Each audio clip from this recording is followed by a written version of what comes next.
Мексиканский пилот Racing Point Серхио Перес стал победителем 16-го этапа чемпионата мира по автогонкам в классе машин Формула-1 Гран-при Сахира. Вторым финишировал француз Эстебан Окон из Рено. Тройку лидеров замкнул сокомандник Переса канадец Лэнс Стролл. Россиянин Даниил Квят из Альфа Таури показал 7-й результат. Этот старт из-за коронавируса пропустил пилот Мерседеса Льюис Хэмилтон. Напомним, британец на 14-м этапе оформил досрочное чемпионство, которое стало 7-м в его карьере. Следующий этап Формулы-1 пройдет в Абу-Даби с 11 по 13 декабря. Футболисты Тоттенхэма на своем поле одержали победу над Арсеналом в центральном матче 11-го тура английской премьер-лиги. Встреча завершилась со счетом 2-0. Результативными ударами отметили Сон Хэн Мин и Гарри Кейн. Отметим, что английский нападающий забил юбилейный гол. Теперь в его активе 250 мячей.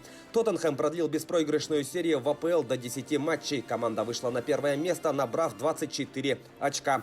Канониры располагаются на 15-й позиции, имея на счету 13 пунктов. В следующем туре подопечные Жозе Мауриньо на выезде сыграют с Кристал Пэлас, а Арсенал дома примет Бернли.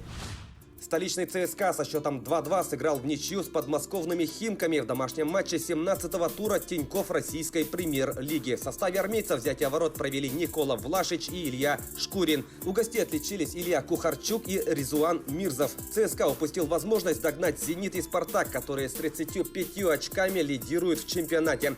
Армейцы занимают третье место, имея в активе 33 балла. Химки идут на 12-й позиции, набрав 19 пунктов. В следующем туре армейцы на своем поле встретятся с екатеринбургским «Уралом», а Химки дома сыграют с тульским «Арсеналом». Фигуристка Камила Валиева стала победительницей в женском одиночном катании на 5-м этапе Кубка России. Соревнования завершились в Москве. Спортсменка превзошла мировой рекорд в произвольной программе и по общей сумме баллов, набрав 254,86 балла.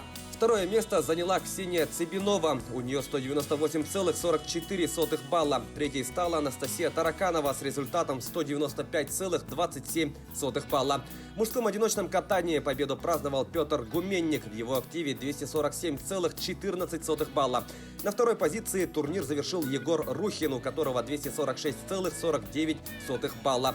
На третью ступень пьедестала взошел Алексей Ерохов. У него 226,76 балла. Перейдем к событиям нашего региона. Сардана Трофимова одержала победу на чемпионате России по марафону. Соревнования прошли в Сочи.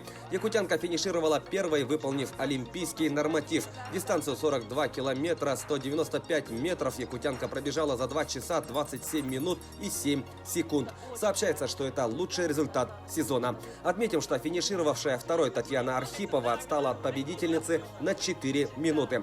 Для Трофимовой это золото чемпионата России стало 4-м в карьере.